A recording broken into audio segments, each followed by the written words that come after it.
오늘은 여러분과 더불어서 인류의 희망이라는 주제를 가지고 여러분과 함께 하나님 말씀 상고하는 시간 갖도록 하겠습니다. 인류는 지금 바이러스 질병으로 말미암아서 몸살을 앓고 있는 그런 상황 속에 있습니다. 또 덧붙여서 기후재앙, 우리나라만 하더라도 올여름은 참으로 많은 태풍 피해가 있었고 또 홍수 피해가 곳곳에 또 속출했습니다. 참으로 올해는 예년보다도 기후 피해가 굉장히 또 많았던 한 해였던 것 같습니다. 미국 같은 지역에서는 1만 번의 번개가 내리쳐서 캘리포니아 이런 지역에 아무리 많은 소방대원들이 전역에서 지원을 하더라도 끌 수 없는 그런 엄청난 대형 산불이 일어나서 아마도 올해 눈이 내려야 그 산불이 진화되지 않겠나 하는 이런 전망들까지 또 생겨나는 것을 보니까, 그런데 또 동부 지역에서는 예년에 없었던 허리케인, 그렇게 많은 자연 재앙들이 또 질병 재앙 이런 것이 겹치고 겹쳐서 경제적인 어떤 문제까지 다 이렇게 막히고, 하루 벌어서 하루 사는 사람은 활동을 못하니까 양식 때문에 걱정을 하고, 그런 어떤 문제들이 폭동으로 또 이어지고, 이런 어떤 상황들이 여러 가지 해외 뉴스를 통해서 살펴보면 인류의 그 미래는 암울할 수밖에 없습니다. 그런데다가 코로나라는 이 질병이 아주 미세한 나노 바늘을 가지고 100번을 찔렀는데도, 쉽게 말하면 사람이 100번의 어떤 창으로 맞았는데도 끄떡없이 건재하게 살아나는 것과 똑같은 그런 현상이 일어났다고 합니다. 그리고 또 90도의 열로서 가열을 시켜봤는데도 불구하고 코로나에는 전혀 영향을 주지 못했다고 합니다. 과연 참 코로나라는 이 질병을 이 인류가 다 퇴치시킬 수 있을까? 갈수록 암울한 어떤 소식만이 전해지고 있는 것 같습니다. 기상변화도 갈수록 더 심각해진다고 합니다. 올해 우리나라에도 무려 2개월 계속해서 비가 내렸던 것으로 기억이 되는데요, 이런 것이 다 지금 기상이변 때문에 발생되는 어떤 문제라고 합니다. 북극의 얼음들도 엄청난 속도로 지금 녹아져 내리고, 과거에 만년설로 덮여있던 이런 산들은 이 지구촌에서는 보기가 어려울 정도로 다 녹아내리고 있는, 이 지구의 기온을 적정하게 조정해주는 어떤 조정 기능을 지금 다 잃어버리고 있다고 합니다.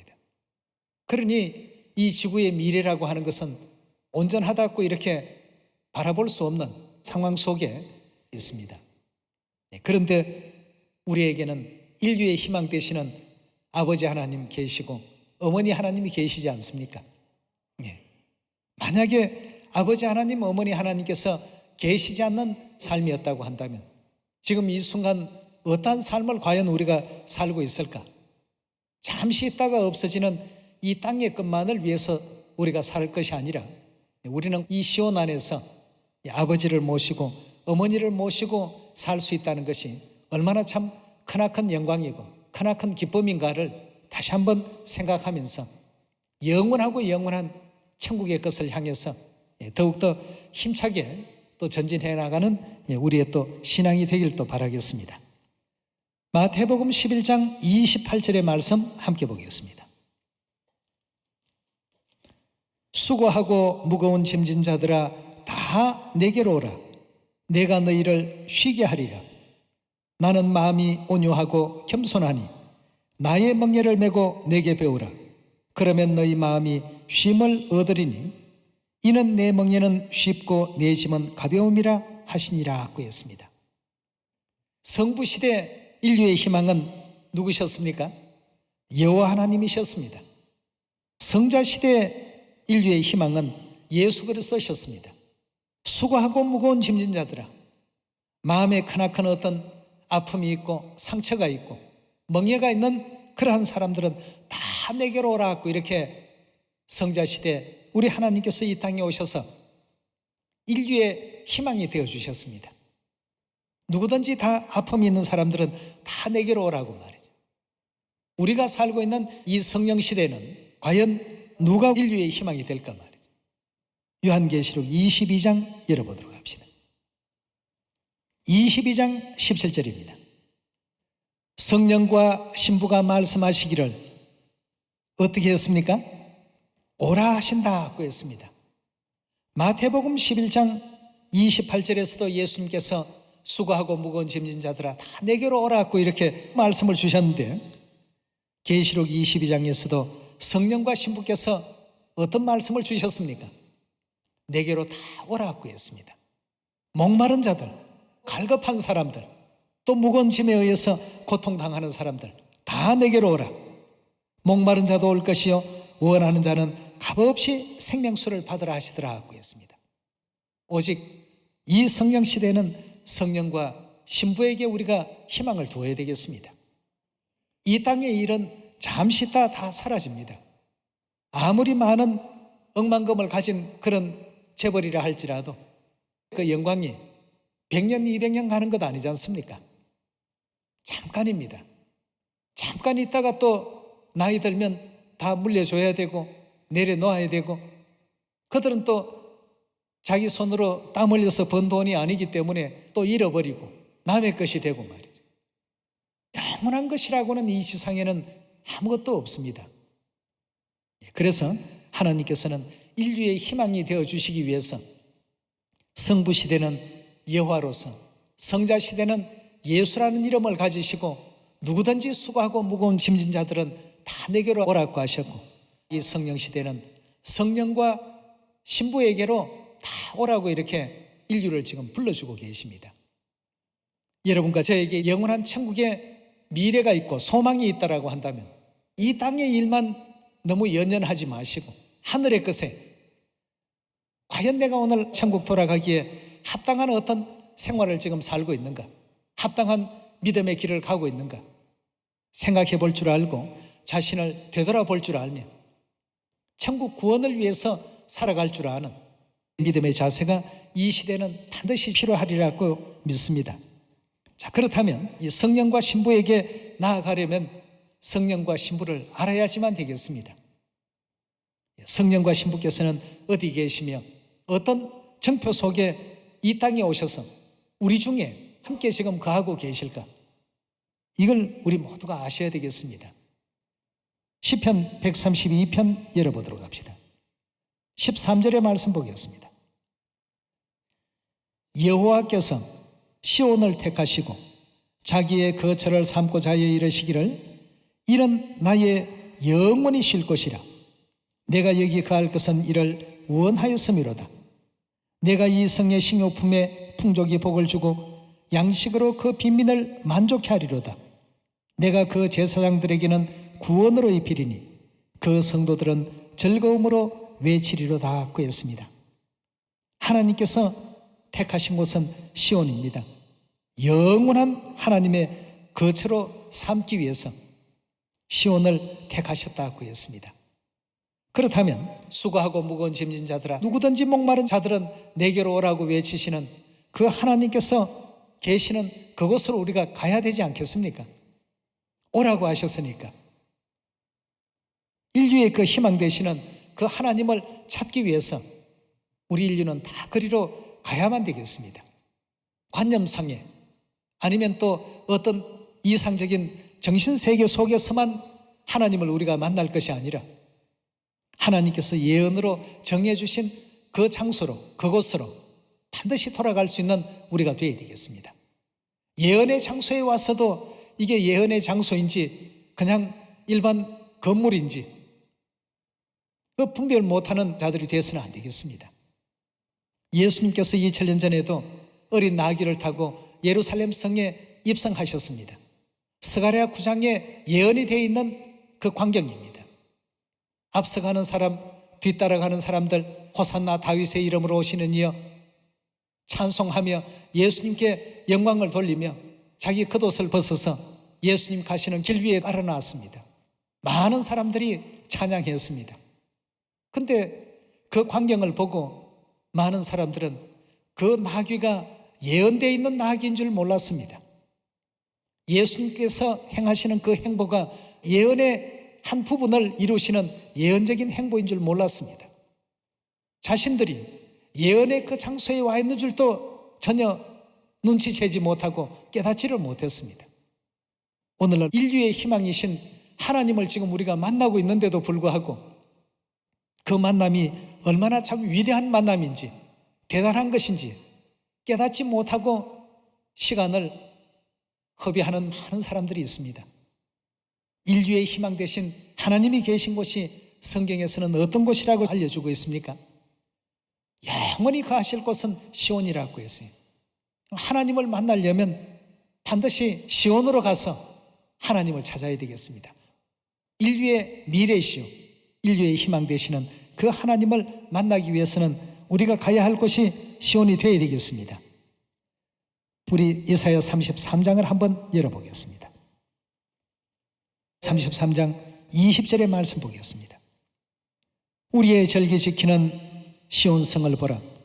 내 눈에 안정한 처소된 예루살렘이 보이리니 그것은 옮겨지지 아니할 장막이라고 했습니다. 우리의 절기 지키는 무엇이라고 했습니까? 예언상 시온은 절기 지키는 교회, 절기 지키는 그 장소, 절기 지키는 백성, 이 모든 것을 통칭해서 시온이라고 이렇게 알려주고 있습니다. 예언되어 있는 하나님 계신 이곳에 우리 모두는 지금 와 있습니다. 인류의 희망 되시는 하나님을 찾고 만나기 위해서 이 장소에 지금 다 와 계십니다. 그렇지 않습니까?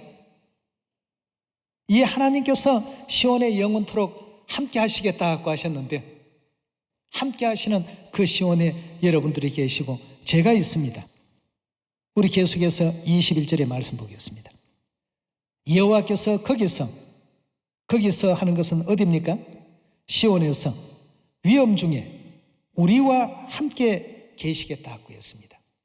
그곳은 마치 노지라는 배나 큰 배가 통행치 못할 넓은 하수나 강이 둘림 같을 것이라. 대저 여호와는 우리의 재판장이시오. 여호와는 우리에게 율법을 세우신 자시오. 여호와는 우리의 왕이시니 우리를 구원하실 것입니다.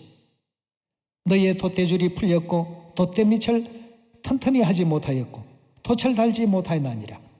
때가 되면 많은 재물을 탈취하여 나누리니 저는 자도 그 재물을 취할 것이며 그 거민은 내가 병도로 나라 하지 아니할 것이라. 거기 거하는 백성이, 시온에 거하는 백성이 사죄함을 받으리라. 죄 사함을 다 받게 될 것이다 하고 했습니다. 그렇다면 오직 인류의 희망은 하나님에게 두어야 되겠습니다. 짧은 그 인생이 휙휙 지나갑니다. 20대가 엊그제인가 했더니 30대가 되죠. 30대가 엊그제인가 했더니 40대가 되죠. 40대가 엊그제인가 했더니 50대, 60대, 70대가 됩니다. 아주 짧은 시간, 순식간에 지나가는 우리 인생 삽니다. 매일같이 허망한 무지개를 잡기 위해서 달려가는 어떤 동화 속의 소년처럼 날마다 그 무지개를 향해서 저 산 너머에 걸려 있으니까 저 산까지만 가면 무지개가 있겠거니 달려가 보니까 저 바다 쪽에 또 걸려 있습니다. 그럼 저 바다 쪽, 저쪽만 가면 무지개를 잡을 수 있겠거니 평생을 무지개를 향해서 달려가 봐도 잡을 수가 없습니다. 잡을 수 없다는 것은 이미 하나님께서 전도서 1장 1절에 말씀해 놓으신 장면이 있지 않습니까? 헛되고 헛되며 헛되고 헛되니 모든 것이 헛되더라 하고 했습니다. 우리가 희망을 두어야 될 곳은 영원한 천국입니다. 그래서 하나님께서는 다시는 사망도 없고 아픔도 없고 고통도 없고 괴로움도 없고 슬픔도 없고 늙는 것도 없는 그런 영원한 세계를 예배해 놓지 않았습니까? 천국에 희망을 두고 살아가는 우리가 되어야 되는데 그 희망을 자꾸 이 땅에 두려고 하다가 보니까 휘청거리죠. 괴로움과 고통 속에 금방 빠집니다. 여러분, 눈에 보인다고 이 땅의 것만 향해서 달려가는 우리가 되어서는 안 됩니다. 무지개는 눈에 틀림없이 보이지만 그건 잡을 수 없는 것입니다. 그래서 하나님께서는 전도서의 그 기자를 통해서 기록하게 하시기를 헛되고 헛되며 헛되고 헛되니 모든 것이 헛되도다. 사람이 해 아래서 수고하는 수고가 자기에게 무엇이 유익한고 한 세대는 가고 한 세대는 오되 땅은 영원히 있도다. 이제는 우리가 정말 참 존재하고 잡을 수 있는 하나님을 향해서 우리 인류의 희망이 바뀌어야 되겠습니다. 우리가 시선을 육적인 어떤 삶에만 이렇게 둘 것이 아니라 이제는 영원한 천국에 우리의 시선을 두고 우리 죄를 속해 주시러 이 땅에 오신 하나님을 올바르게 또 바라봐야 되겠고 찾아야 되겠고 만날 줄 아는 그런 여러분과 제가 꼭 되셔야 되겠습니다. 수고하고 무거운 짐진 자들아 다 내게로 오라. 내게로 오라고 2000년 전에도 말씀하시고 지금 이 마지막 성령 시대도 말씀하지 않습니까? 나를 찾아오느라고 말이죠. 그러나 인류의 희망을 그 하나님께 둔 것이 아니고 물질에 두는 사람, 명예에 두는 사람, 이성에 두는 사람, 엉뚱한 무지개를 쫓다가 허망한데 시간을 다 없애버리는 그런 많은 사람들이 있습니다. 솔로몬도 자신의 삶을 되돌아보면서 헛되고 헛되며 헛되고 헛되니 모든 것이 헛되더라. 많은 첩을 거느려 본 것도, 많은 부를 축적해 본 것도, 많은 학문을 닦아 본 것도, 많은 명예를 얻어 본 것도 모든 것이 헛되더라. 하나님을 경외하고 그 명령을 지키는 이 사람들이 정말 이 땅에 제대로 살 줄 아는 사람들이라고 이렇게 강조하신 내용을 우리가 바라보게 될 때 오늘 이 시간을 통해서 우리는 인류의 희망 되신 하늘아버지 성령과 하늘 어머니 신부를 꼭 반드시 이 시온에서 만나시고 아버지 어머니를 경외하며 이끌어주시는 그 인도를 따라서 영원한 천국까지 온전히 나아갈 수 있는 여러분과 제가 꼭 되셔야 되겠습니다. 왜 그렇게 하셔야 되느냐 하면 2000년 전 수고하고 무거운 짐진 자들아 다 내게로 오라 라고 이렇게 말씀을 주셨던 그 하나님께서 어떤 예언적인 어떤 본을 한 가지 만들어 두셨냐 하면 마태복음 우리 9장을 한번 열어보도록 합시다. 9장 1절의 말씀 보시면 예수께서 배에 오르사 건너가 본 동네에 이르시니 침상에 누운 중풍병자를 사람들이 데리고 오거늘 예수께서 저희의 믿음을 보시고 중풍병자에게 이르시되 소자야 안심하라 내 죄 사함 받았느니라. 어떤 서기관들이 속으로 이르되 이 사람이 참남하도다.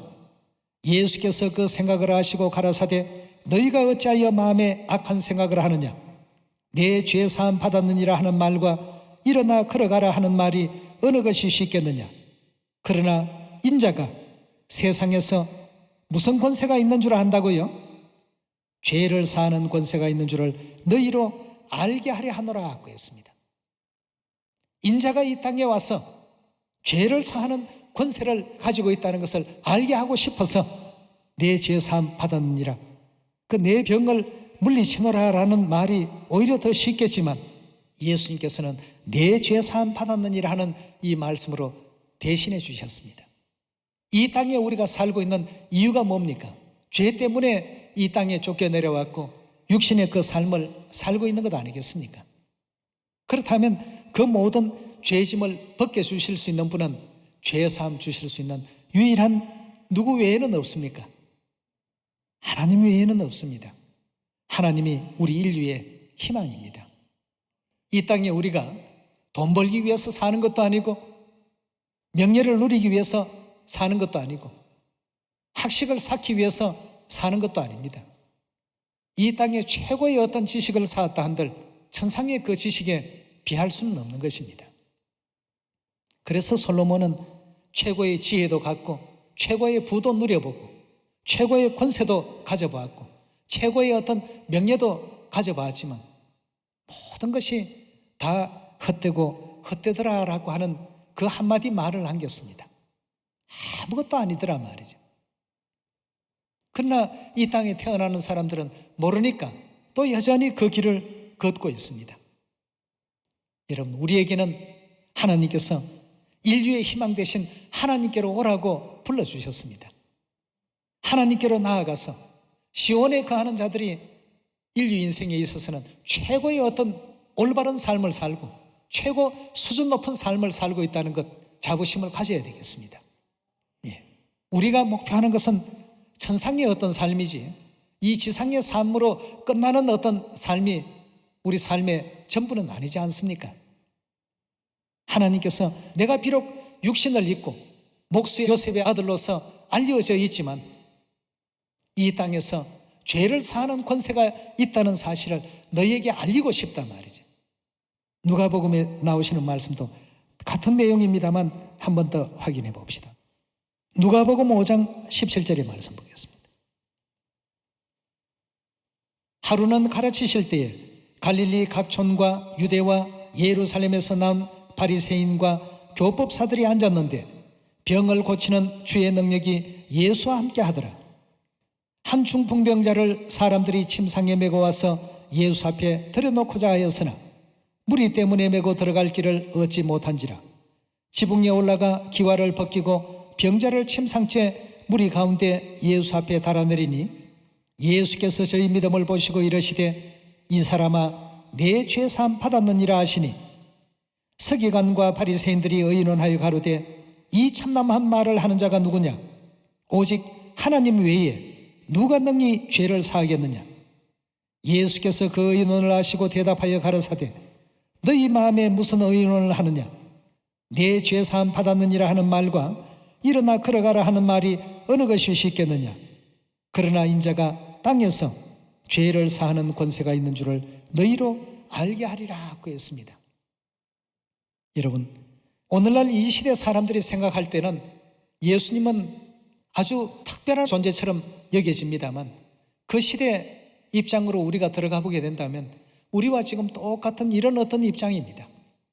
똑같은 사람의 모습이셨고 똑같은 형편에서 그 시대 사람들이 보기에는 아버지는 목수 출신이고 어머니는 마리아가 아니냐, 그 형제들이 우리와 다 같이 생활하는데 일반 어떤 보통 사람으로서 그 시대 사람들은 다 그렇게 생각을 했습니다. 지금에 와서는 예수님의 실체를 알기 때문에 예수님을 받들고 이 땅이 성자 시대에 오신 하나님으로서 이해를 하고 있지만 그 시대 사람들이 눈으로 바라보게 될 때는 평범한 한 사람이었습니다. 그런 정도로밖에 보이지 않았습니다. 그런데 어떤 권세를 가지고 오셨다고요? 인류의 죄를 사하는 권세가 내게 있다는 사실을 알리고 싶단 말이죠. 그래서 일어나 걸어가라. 이 말이 훨씬 쉬운 말인데도 그 쉬운 말을 뒤로 하시고 내 죄 사함 받았느니라 하는 이 죄를 사하는 권세가 내게 있다는 것을 너희들에게 알리고 싶단 말이죠. 하늘에서 죄를 짓고 이 세상까지 쫓겨내려온 죄인들에게 가장 기쁜 일이 무슨 일이 있겠습니까? 이 죄를 사해 주시는 우리 하나님께서 인류의 희망이십니다. 우리와 함께 이 시온에 계시는 하나님이십니다. 하나님께서는 죄를 사하는 권세를 갖고 계시고 우리 인류 인생들에게 영생의 축복을 허락하실 수 있는 권세를 가지시고 이 땅에 오셨습니다. 인류 모든 인생들에게 성령과 신부가 계신 절기 지키는 시온인 우리 하나님의 교회로 다 오십시오. 2000년 전 예수님을 한 인간으로서만 생각했던 그 시대에 사도들은 밖으로 나아가서 힘차게 외쳤습니다. 누구든지 주 예수를 믿으라. 그리하면 너와 내 집이 구원을 받을 것이다 하고 말이죠. 지금 예수님을 믿는 사람들이 이 지상에 많아지게 되니까 떳떳하게 얘기합니다만 그 시대는 그런 얘기했다면 나사렛 이단이라고 전부 지목당하는 시대였습니다. 우리가 지금 똑같은 입장에 있습니다. 하나님을 모시고 있고 하나님께서 친히 오신 교회입니다. 예언되어 있는 교회요. 매 순간순간들이 예언으로서 지금 이루어져 가고 있는데도 사람들의 눈에는 평범한 건물 안에서 그냥 일반적인 어떤 예배가 이루어지고 일반적인 어떤 모임이 진행되는가 보다 이렇게 지금 생각하고 있습니다. 하나님께서 함께 하셔서 죄사함의 축복을 주셨습니다. 과연 이 세상에 어디에서 그런 축복을 받는 것이 있겠습니까?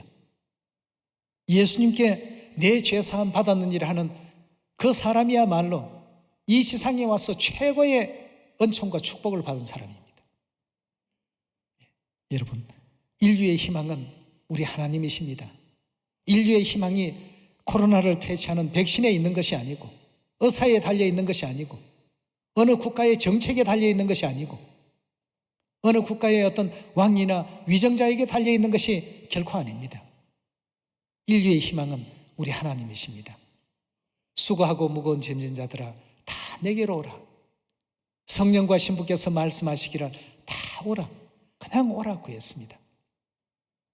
우리 인류의 희망이 바로 하나님이시기 때문에 진리의 도를 이해하고 도를 닦은 사람들은 성경에서 일러주신 말씀대로 살아가는 것이 미래를 밝게 하고 그 삶을 영화롭게 한다는 것을 다 알고 있기 때문에 주위의 다른 사람들은 그 길을 찾지 못해서 그 길로 가지 못하지만 발견한 우리들은 말씀대로의 어떤 삶을 살아갈 줄 아는 여러분과 제가 꼭 되셔야 되겠습니다. 우리에게는 인류의 희망이신 하나님이 계십니다. 자랑거리 아니겠습니까? 많이 자랑하시고 누구든지 죄 사함 얻기를 원하고 구원받기를 원하고 천국 가기를 원한다면 하나님 계신 이 시온으로 오시라고 힘차게 또 외칠 수 있는 여러분과 제가 꼭 되도록 합시다. 인류의 희망이신 성령과 신부가 계신 교회 아니겠습니까? 성령 아버지 안상홍님, 새 예루살렘 하늘어머니 계신 이 시온으로 오라고 힘차게 또 증거하시고 또 외치시고 우리 마음 가운데 그런 어떤 성령의 힘을 가지고 사마리아 땅끝까지 온 인류를 다 구원할 줄 아는 여러분과 제가 꼭 되시기를 부탁드리면서 말씀 마치도록 하겠습니다. 감사합니다.